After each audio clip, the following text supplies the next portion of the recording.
everybody. Thank you for joining me today. You know, I was thinking about St. Patrick's Day, and it occurred to me that it's been years since I've baked any Irish soda bread, which I love so much. And so I decided to bake some. First though, I wanted you to see that if you live on the Upper East Side or you're in the mood to travel, one place that you could go for a nice soda bread is Ore Washers, a wonderful old artisan bakery on East 78th Street that has served generations of New Yorkers. They've got all the seasons covered right now. They've got hot cross buns for Easter, they've got hamantaschen for Purim, and they've got soda bread for St. Patrick's Day. Now they bake two kinds, and both of them have raisins in them, and one has caraway seeds and the other doesn't. So the ones with raisins and seeds are really for special occasions, which of course St. Patrick's Day is. And the rest of the year, Irish home cooks traditionally have made white soda bread and brown soda bread, whole wheat. And the brown bread is a great favorite of mine. I think it's just wonderful. And not only is it great for breakfast or brunch with good butter, how about Irish butter, and jam and that sort of thing, but it's also wonderful with smoked salmon and other savory things. So it's an amazing thing that we can actually bake a loaf of bread with just a couple of minutes of labor and then the baking time after that. So come into the kitchen with me and I'll show you how it's done. Thank you.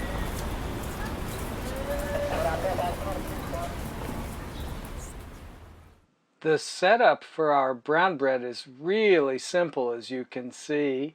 We just need a couple of bowls and a big sieve and a whisk and a rubber spatula. That's about it.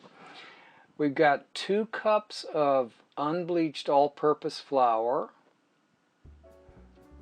and 2 cups of whole wheat flour. This is traditional red wheat flour. I don't know how white whole wheat would work in this recipe, but if you want to give it a try, let me know what you think. But I know half red whole wheat and half unbleached white flour will give a wonderful brown bread. So that's 2 cups of each flour, and then we're going to add to that a generous teaspoon of kosher salt, a teaspoon of baking soda, and a tablespoon of baking powder. We're using soda and powder because the powder will be a little bit more reliable in the baking, because it is double acting. It will rise in the heat of the oven as well as chemically. So whisk that all up through your sieve and go ahead and work that through one time, and then how about a second sifting into our big work bowl. And that way we're sure that there are no lumps in everything, and that our flours and our leavenings are all very thoroughly mixed, and it will also aerate the mixture a little and give us a lighter loaf. So go ahead and get that sifted twice, and then we're ready to start mixing.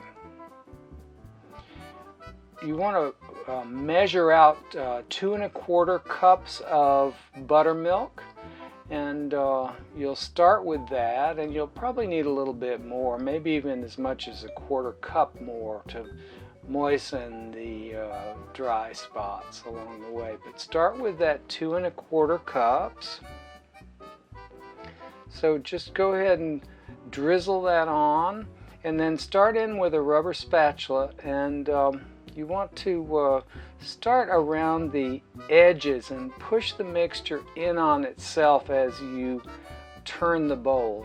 So you want to keep turning the bowl and scraping the sides of the bowl, and you also want to give it a good shake every now and then, and that will gently let the mixture fall back on itself and kind of blend itself without your having to do too much handling or stretching. So the dough needs to just come together. So you see it's almost together now, and it's about time to look and see how much more buttermilk we might need. So just drizzle that onto the powdery spots, and then, you know, give it another shake or two and get that going, and it'll come together very quickly. Okay, we're almost there. Another spot there you can see that was a little still too dry and powdery. So give it a turn, give it a shake, and then you can start to kind of push it together too with your, yeah, sort of pushing it together. There's one more dry spot there I think we need, yeah, just one. And then we've got it. So that's the dough. And now you want to divide that in half, because this recipe makes two nice medium-sized loaves, you know, one for right now and one for the freezer, because breads like this freeze beautifully. So go ahead and make the two while you're at it. So divide that dough in half, and then we need to shape it on a floured surface, as you'll see. Okay, here we go. So try to divide it as neatly as you can. Don't make yourself crazy, but you want to get it as close to even as possible so that you'll have two even loaves, and so that they will bake evenly too. So a nice handful of the white flour on your work surface, and turn the first ball of dough out, and then here's the method for shaping it. So you work it with both hands, and you turn it round and round and round, and you kind of push it in at the bottom as you go along. Make sure your hands are floured, you know, the work surface of course, but your hands and the dough. So give it a push, and you'll, as you do, as I said, you'll be sort of pushing it in the bottom a little bit, and so with just a few turns you'll have a nice round ball of dough, and that's it. So then do your second one the same way. Oh, don't forget to preheat the oven. Start it out at 375. 350 might be enough, but start it at 375. You can always turn it down a little in the middle of the baking if it seems to be browning too much. So get those two nice balls of dough, and then we're going to give a traditional shape to them. We're going to cut across, not too deep, into the surface, and that'll let the loaves spread out a little bit naturally. And so give that a cut in both directions, and that's it. Okay, so this goes into the preheated oven, and about 50 minutes later, it will be a beautiful brown loaf, be a beautiful golden loaf of brown bread, and just make sure it looks gorgeous, and then you can test it with a pick. Make sure the pick comes out dry. And then another thing that's good that works with any bread is you can pick up the loaf and tap it on the underside, and it should have a nice hollow ring to it. It should sound nice and hollow. So that's always a good thing to do with loaves, and that works with soda bread as well as with yeast breads.